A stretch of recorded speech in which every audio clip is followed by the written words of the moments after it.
Hello student, कैसे हैं आप सब। उम्मीद करता हूं आप सब अच्छे होंगे, मस्त होंगे, बेहतर होंगे, आपकी पढ़ाई बेहतर चल रही होगी। क्लास 11th केमिस्ट्री में आज हम टॉपिक सहसंयोजी बंध लेकर आए हैं। सहसंयोजी बंध को समझेंगे, साथ में प्यारे बच्चों हम यहां पर आपको समझाएंगे कि सहसंयोजी बंध के कौन कौन से गुण हैं। क्वेश्चन कैसे पूछा जाएगा, सहसंयोजी बंध किसे कहते हैं, सहसंयोजी बंध या सहसंयोजी यौगिक के गुण लिखिए। तो सहसंयोजी बंध से हम सहसंयोजी यौगिक के बारे में समझेंगे। तो पहले आपको सहसंयोजी बंध समझना है और जिन यौगिकों में सहसंयोजी बंध पाया जाएगा उसे हम बोलेंगे सहसंयोजी यौगिक। यानी बंध जिस पर होगा सहसंयोजी वही यौगिक सहसंयोजी यौगिक कहलाएगा। सिंपल है बच्चों। अब सहसंयोजी यौगिक कौन है या इनमें बंध कैसे बनता है इस पर चर्चा करते हैं। इसके पहले हम थोड़ा सा यदि बात कर लें आयनिक यौगिक की, कि भाई साहब आयनिक यौगिक जो होता है आयन से मिलकर बना होता है। जैसे मैंने इसके पहले लेक्चर में आपको बताया था कि जैसे मेरे पास NaCl है, NaCl जब टूटता है तो Na पॉजिटिव और Cl नेगेटिव के रूप में होता है बच्चों। मैंने बात की थी NaCl की कि जब NaCl टूटता है तो बनता है Na पॉजिटिव और Cl नेगेटिव बनता है आयन। अब इन आयनों से मिलकर के यौगिक का निर्माण होता है। तो हमारा जो आयनिक यौगिक है वो आयनों के आपस में मिलने से या आयनों के योग से या आयनिक बंध से एक यौगिक का निर्माण होता है जिसे हम आयनिक यौगिक कहते हैं। मतलब उसमें जो इलेक्ट्रॉन का तो साझा होता है, इलेक्ट्रॉन के बिना साझा के तो हो नहीं सकता, लेकिन उसमें अष्टक को पूर्ण करने के लिए पूरे इलेक्ट्रॉनों की सहभागिता होती है। लेकिन सहसंयोजी बंध में ये है, थोड़ा समझने की कोशिश करें कि जितना इलेक्ट्रॉन आपका उतना इलेक्ट्रॉन हमारा, बाकी हम अपने बाकी इलेक्ट्रॉन से सेफ है। जैसे बच्चों यहाँ पर हम बात करते हैं NaCl में। NaCl में क्या होता है कि जैसे क्लोरीन के पास 7 इलेक्ट्रॉन है। कितने इलेक्ट्रॉन है? 7 इलेक्ट्रॉन। अब एक सोडियम के 7 इलेक्ट्रॉन लेकर एक बंध का निर्माण कर लेता है। सिंपल है, समझ रहे हो, थोड़ा समझने की कोशिश करना। तो भाई साहब ये अपने अष्टक को पूर्ण करने के लिए जो सोडियम है वो इलेक्ट्रॉन दे दिया है और क्लोरीन अपने अष्टक को पूर्ण करने के लिए इससे इलेक्ट्रॉन ले लिया है और इस प्रकार से इसमें जो बंध बना वो आयनिक बंध बनता है। ठीक है, चीजें क्लियर है। अभी एक इलेक्ट्रॉन त्याग दिया है अष्टक को पूर्ण करने के लिए और ये भाई साहब अपने अष्टक को पूर्ण करने के लिए एक इलेक्ट्रॉन ले लिया है। तो इस प्रकार से एक एक इलेक्ट्रॉन का साझा किया और आपस में बंध बनाया जिसे हम कहते हैं क्या, आयनिक बंध। और जिन यौगिकों में आयनिक बंध पाया जाता है उसे हम कहते हैं आयनिक यौगिक। थोड़ा सा पूर्व में जो भी टॉपिक कराते हैं उसको भी हम चर्चा कर लेते हैं ताकि आप लोग रिलेट कर पाओ कि कैसे समझ पाओगे कि भाई साहब ये सहसंयोजी बंध है कि आयनिक बंध है। अब एक चीज और यहां पर याद रखना कि भाई साहब ये अष्टक पूरा करने के लिए पूरे इलेक्ट्रॉन पर निर्भर करते हैं। जैसे सोडियम, मान लीजिए सोडियम का यदि आप अष्टक तो बाह्यतम कोश में कितना होना चाहिए, 8 इलेक्ट्रॉन। तो भाई साहब ये पूर्ण रूप से सम्मिश्र रूप से कहलाएगा। लेकिन जो सहसंयोजी बंध होगा जितने इलेक्ट्रॉन साझा ले रहे हैं उससे मतलब है, बाकी और किसी से मतलब नहीं है। समझ रहे ना, थोड़ा फिर से समझो। जैसे मैं कह रहा हूं कि जब मैं आयनिक यौगिकों में इलेक्ट्रॉनों के बंध में देखता हूं तो जितने भी उनके बाह्यतम कोश में होंगे वो सम्मिलित रूप से होंगे। लेकिन सहसंयोजी में ऐसा नहीं है। भाई हमने तो आपसे 2 इलेक्ट्रॉन के साथ बंध बनाया तो आपके 2 इलेक्ट्रॉन ले लिए, बाकी आपका इलेक्ट्रॉन हो जितना हो उससे मतलब नहीं है। ठीक है, तो ये होता है सहसंयोजी बंध में।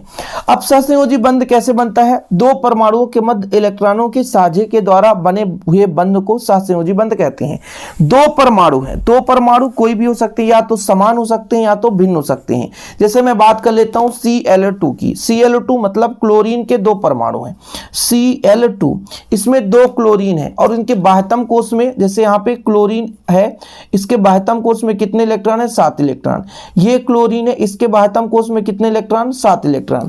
अब देखो ये बंध बनाएगा अष्टक पूर्ण करने के लिए, तो भाई साहब इसके 8 इलेक्ट्रॉन पूरे हो गए, बाकी से मतलब नहीं है। और जब ये सोडियम इससे 1 इलेक्ट्रॉन लेकर बराबर मात्रा में इलेक्ट्रॉन का साझा होता है और बंध का निर्माण बनता है, तब सहसंयोजी, सह मतलब बराबर, साथ साथ आपस में बंध बनाते हैं तो वो सहसंयोजी बंध कहलाता है। लेकिन वहीं पे जब आयनिक यौगिक होता बच्चों तो फिर आयनिक यौगिक में क्या होता कि एक में कोई इलेक्ट्रॉन, जितने इलेक्ट्रॉन वो पूर्ण रूप से त्याग दिया, या तो मान लीजिए कोई परमाणु है वो पूर्ण रूप से इलेक्ट्रॉन को ग्रहण कर लेता है। ये हमारा आयनिक होता है। आयनिक में ध्यान रखना आप लोग, जैसे यहां पर क्या मैंने बताया कि भाई ये इलेक्ट्रॉन एक लिया, बाकी इलेक्ट्रॉन से कोई लेना देना नहीं, जितना इलेक्ट्रॉन चाहिए ले लिया।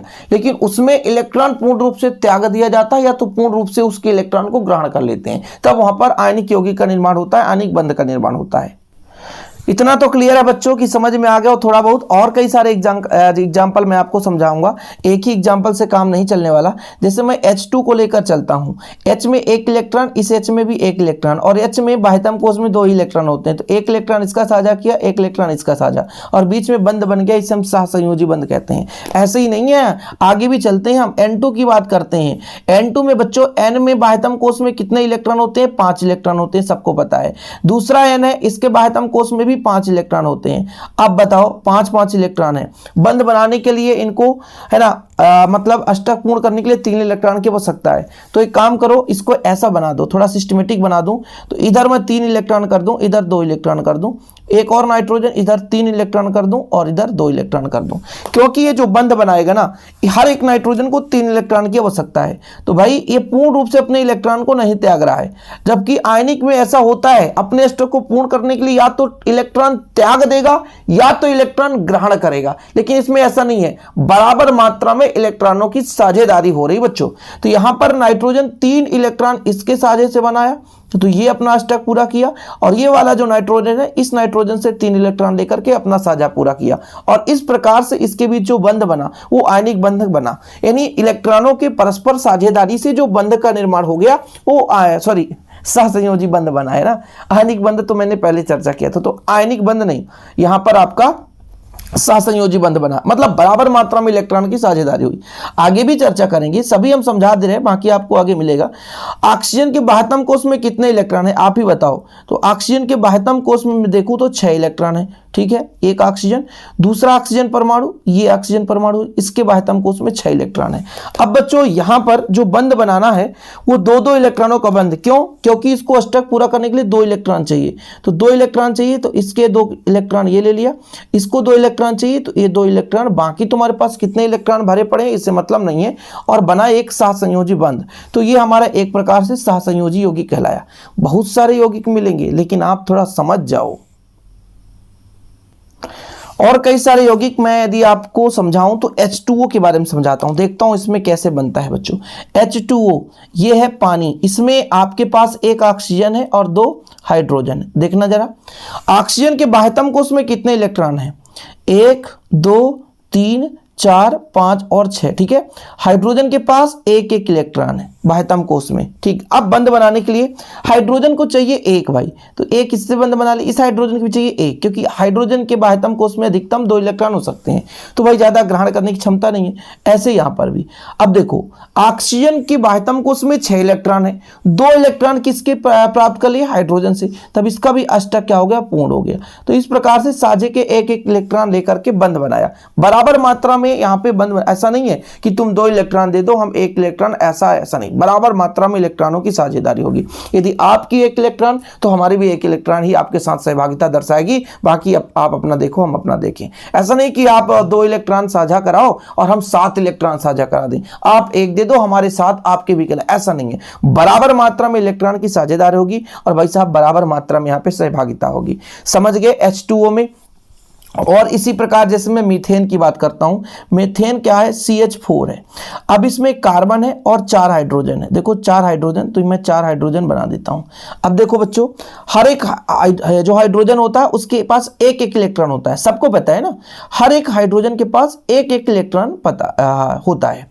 और कार्बन के बाह्यतम कोश में 4 इलेक्ट्रॉन होते हैं, ये 4 इलेक्ट्रॉन। फिर जो बंध बनेगा, ये लो बंध बना दो, तो ये जो बंध बना बच्चों सहसंयोजी, एक इलेक्ट्रॉनों की साझेदारी। अब बहुत हो गया कहानी यार, अब बात करते हैं अपने जैसे क्वेश्चन कैसे आएगा और कैसे लिखना है एग्जाम में। सर कहानी तो चर्चाएं समाप्त हो गई, अब समझ में भी आ गया होगा। तो सहसंयोजी बंध के बारे में आप समझ गए। देखो सहसंयोजी बंध निम्नलिखित नियम का पालन करता है। बंध बनाने वाले परमाणु साझे के लिए बराबर संख्या में इलेक्ट्रॉन देते हैं, जितने इलेक्ट्रॉन आपके उतने इलेक्ट्रॉन हमारे, ठीक है। साझे के इलेक्ट्रॉन दोनों परमाणु के अष्टक में गिने जाते हैं। साझे के इलेक्ट्रॉन मतलब आपका 1 इलेक्ट्रॉन है तो हमारे भी अष्टक में गिन सकते हैं, लेकिन आयनिक यौगिक में ऐसा नहीं होता है। आयनिक यौगिक में क्या है, हम तुमको 1 इलेक्ट्रॉन दे दिए, अपना अष्टक पूरा कर लो, हमारे पास तो बाह्यतम कोश में 8 ही हैं, एक एक्स्ट्रा था तो हमने आपको दे दिया, सिंपल है, ठीक। साझा करने वाले दोनों ही परमाणु इलेक्ट्रॉन ग्रहण करने की प्रवृत्ति रखते हैं, मतलब दोनों परमाणु इलेक्ट्रॉन ले सकते हैं, लेकिन आयनिक में नहीं होता है। आयनिक में एक परमाणु के पास क्षमता इलेक्ट्रॉन देने की और आयनिक में एक परमाणु के पास होता है इलेक्ट्रॉन लेने की। दोनों के पास क्षमता नहीं होता कि हम दोनों इलेक्ट्रॉन दे सकें या ले सकें, लेकिन यहां पर सहसंयोजी बंध उन्हीं यौगिकों में पाया जाता है जिनमें परमाणु में इलेक्ट्रॉन लेने और देने दोनों के पास बराबर क्षमता होती है। इस प्रकार बच्चों सहसंयोजी बंध को 3 भागों में बांटा गया है। एकल सहसंयोजी बंध, एकल सहसंयोजी बंध का मतलब यह हुआ कि जहां पर एक बंध एक एक इलेक्ट्रॉन का साझा करें और एकल बंध का निर्माण करें। जैसे F2, यहां पर फ्लोरीन के 72 कोष में 7 इलेक्ट्रॉन है, इस फ्लोरीन के भी 72 कोष में 7 इलेक्ट्रॉन है। यदि इसका एक इलेक्ट्रॉन ये ले लिया, इसका एक इलेक्ट्रॉन ए ले लिया, तो इनके अष्टक नियम का पालन हो जाएगा और भाई साहब ऑक्टेट रूल का भी यहां पर फॉलो होने के कारण ये आपस में बंध बना लेंगे। तो एकल सहसंयोजी बंध से क्या तात्पर्य है कि जब परमाणु आपस में एक एक इलेक्ट्रॉन का साझा करें और भाई साहब बंध का निर्माण करें, तो जो बंध बनता है उसे हम एकल सहसंयोजी बंध कहते हैं बच्चों। ये तो एकल सहसंयोजी बंध हो गया। इसी तरीके से दो सहसंयोजी बंध, जैसे मैंने O2 समझाया है आपको, इसके पहले मैंने O2 के बारे में समझाया था कि ऑक्सीजन के 72 कोष में 6 इलेक्ट्रॉन होते हैं, इसे 2 इलेक्ट्रॉन की आवश्यकता होती है, तो एक ऑक्सीजन परमाणु दूसरे ऑक्सीजन परमाणु के 2 इलेक्ट्रॉन के साथ बंध बनाता है। बराबर मात्रा में इलेक्ट्रॉन का साझा करेगा तभी बंध का निर्माण होगा बच्चों। तो यहां पर जो है द्विसहसंयोजक बंध का मतलब यह है कि ऐसे यौगिक जिनमें परमाणु 2-2 इलेक्ट्रॉन का साझा करके यानी कुल मिलाकर 4 इलेक्ट्रॉन साझा में होते हैं, यानी 2 इलेक्ट्रॉन हमारा 2 इलेक्ट्रॉन आपका, तो साझे के इलेक्ट्रॉन कितने हैं? 4। यानी जो परमाणुओं के बीच जो बंध बनेगा वो 4 इलेक्ट्रॉनों के बीच बनेगा। सिंपल है, 2-2 इलेक्ट्रॉन, हम आपको 2 इलेक्ट्रॉन दें, 2 आप हमको दे दो, तो इस प्रकार से जो बंध बनेगा वो द्विसहसंयोजक बंध बनेगा। इसके बाद बात कर लेते हैं त्रिसहसंयोजक, जिसमें मैंने आपको बेहतर रूप से नाइट्रोजन को समझाया था। इसके पहले भी मैंने बता दिया कि नाइट्रोजन के 72 कोष में 5 इलेक्ट्रॉन, इन्हें अष्टक पूरा करने के लिए, अष्टक मतलब 8 इलेक्ट्रॉन पूरा करने के लिए 3 इलेक्ट्रॉन की आवश्यकता होती। दोनों नाइट्रोजन के पास क्षमता है 3-3 इलेक्ट्रॉन ग्रहण करने की या 3 इलेक्ट्रॉन देने की भी क्षमता रखते हैं। तो ये नाइट्रोजन क्या करते हैं, ये इससे 3 इलेक्ट्रॉन लेता है और ये इससे 3 इलेक्ट्रॉन, और इस प्रकार से अष्टक नियम का पालन करा करके बंध बना लेता है। अब त्रिसहसंयोजक बंध की परिभाषा, भाई साहब इसमें 2 परमाणु जो होंगे वो 3-3 इलेक्ट्रॉनों के साझा से 3 बंध का निर्माण करेंगे, मतलब 6 इलेक्ट्रॉनों के साझा द्वारा यह बंध बनता है। जैसे हम एकल सहसंयोजक बंध की बात करें तो 2 इलेक्ट्रॉनों के साझा से, मतलब एक एक इलेक्ट्रॉन देंगे तो 2 इलेक्ट्रॉनों के साझा से हमारा एकल सहसंयोजी बंध बन जाएगा। द्विसहसंयोजी बंध की बात कर लें तो 2-2 इलेक्ट्रॉनों का साझा होगा तो 4 इलेक्ट्रॉन हो जाएगा, कुल मिलाकर के 4 इलेक्ट्रॉनों के साझेदारी से जो हमारा क्या बनता है, आपका बंध बनता है। लेकिन बच्चों त्रिसहसंयोजक बंध की बात कर लें यदि, तो इसमें क्या होगा, 3-3 इलेक्ट्रॉन आपस में साझा करेंगे और 3-3 इलेक्ट्रॉन साझा करके 6 इलेक्ट्रॉन की साझेदारी कहलाएगी और 3 बंध का निर्माण होगा। इस प्रकार से ये तीनों प्रकार हो गए। ठीक है, सिंपल है। अब भौतिक गुण कभी कभी पूछ दिया जाता है, इसलिए आप लोग थोड़ा सा तैयार कर लो। जो सहसंयोजी यौगिक होते हैं बहुधा प्रकार के गैस या द्रव अवस्था में होते हैं, लेकिन हम यदि उच्च अणुभार वाले यौगिकों की बात करें तो कुछ यौगिक ठोस अवस्था में भी पाए जाते हैं। मतलब जो भी सहसंयोजी यौगिक होंगे, अच्छा कोई सहसंयोजी यौगिक पूछ दे तो भाई ऐसे यौगिक जिनमें सहसंयोजी बंध पाया जाता है उन्हें हम सहसंयोजी यौगिक कहते हैं।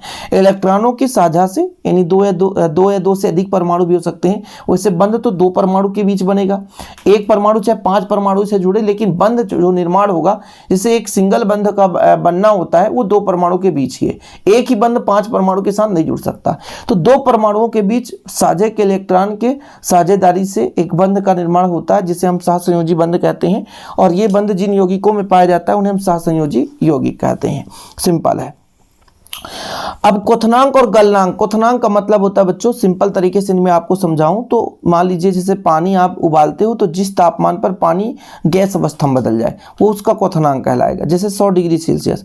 गलनांक मतलब कोई ठोस है उसको हम गलाना चाहते हैं तो जिस ताप पर वो गल जाए उसका वो गलनांक कहलाता है। तो चूंकि इनमें दुर्बल वान डेर वाल्स बल पाया जाता है, हम अभी इसके पहले आयनिक बंध के बारे में चर्चा किए थे, तो आयनिक बंध में प्रबल वैद्युत कूलाम आकर्षण बल पाया जाता था, जिसके कारण जो गलनांक क्वथनांक उच्च होता था। लेकिन इनमें उतना गलनांक क्वथनांक उच्च नहीं होता, इसलिए तो कहा जाता है कि इनका गलनांक क्वथनांक निम्न होता है। इसके कारण भी है क्योंकि इनके बीच जो बंध पाया जाता है दुर्बल वान डेर वाल्स बल के कारण होता है। सिंपल। ओके, चलिए अगला नंबर देखो बच्चों, विलेयता। विलेयता मतलब किस प्रकार के यौगिकों में विलेय हैं। क्योंकि आपको पता है कि आयनिक यौगिक जो है ध्रुवीय, ध्रुवीय का मतलब ये होता है कि आयन के रूप में हो जाते हैं, लेकिन ये जो हमारे सहसंयोजी यौगिक है ये आयन के रूप में नहीं होते हैं। जैसे N पॉजिटिव नहीं हो सकता, N2 है तो इसमें 2 N पॉजिटिव है, 2 N निगेटिव नहीं हो सकता बच्चों। N है बराबर की मात्रा में इलेक्ट्रॉन का साझेदारी करके N2 गैस का निर्माण करते हैं। तो ये जो कार्बनिक विलायक हैं जैसे बेंजीन, कार्बन टेट्राक्लोराइड आदि में विलेय हैं, किंतु भाई साहब जल में अविलेय हैं। जल में अविलेय इसलिए हैं क्योंकि आयन के रूप में नहीं पाए जाते, यदि आयन के रूप में पाए जाते तो हाइड्रोजन बंध का निर्माण कर लेते। कुचालक की बात करें, देखो भाई गलित अवस्था या विलयन में आयनित नहीं होते, अतः ये विद्युत धारा प्रवाहित नहीं कर सकते। सिंपल है। देखो इलेक्ट्रॉन का प्रवाह किसमें होगा, या तो मुक्त इलेक्ट्रॉन होंगे या तो आयन होंगे। यदि आयन नहीं है तो उसमें इलेक्ट्रॉन का प्रवाह नहीं हो सकता, यदि मुक्त इलेक्ट्रॉन नहीं है तो आयन का प्रवाह नहीं हो सकता, क्योंकि भाई साहब ये अपने इलेक्ट्रॉन ले दे करके अष्टक नियम का पालन करके बंध बना लेते हैं, खत्म कहानी, कोई एक्स्ट्रा इलेक्ट्रॉन रहते ही नहीं है। लेकिन जब हम आयनिक यौगिक की बात करते हैं तो ये जब टूटते हैं तो आयन के रूप में टूट जाते हैं और यही आयन जो है चलने लगते हैं, जिस कारण से विद्युत धारा का प्रवाह होने लगता है। रासायनिक क्रिया की यदि बात करें तो इनके अणुओं के मध्य रासायनिक अभिक्रिया मंद गति से होती है। इस कारण इन अभिक्रियाओं में अभिकारक अणुओं के बंध टूटते हैं, वह अभिकारक है। ठीक है, अभिकारक अणुओं के बंध टूटते हैं, वह क्रियाफल अणुओं में नए बंध बनते हैं। ठीक है, तो यहाँ पर गति जो है एक प्रकार से मंद होती है, लेकिन आयनिक यौगिकों की जो गति बहुत तीव्र होती है। यहाँ पर आप बंधों का दिशात्मक गुण भी पढ़ सकते हैं। ये बंध दृढ़ व दैशिक होते हैं, अतः इनमें यौगिक में स्थान समाव्यपता पाई जाती है। इस बंध को हाइपा द्वारा दर्शाया जाता है। इसे आप नहीं भी तैयार करेंगे तो भी चल जाएगा, लेकिन 5 गुण आप तैयार कर लेना। सहसंयोजी बंध किसे कहते हैं और इसके 5 गुण आप लोग तैयार कर लेना बच्चों। और इसी प्रकार से वीडियो पाने के लिए हमारे चैनल को सब्सक्राइब कर सकते हैं, बेल आइकन प्रेस कर लीजिए। मिलते हैं अगली वीडियो के साथ। जय हिंद, वंदे मातरम।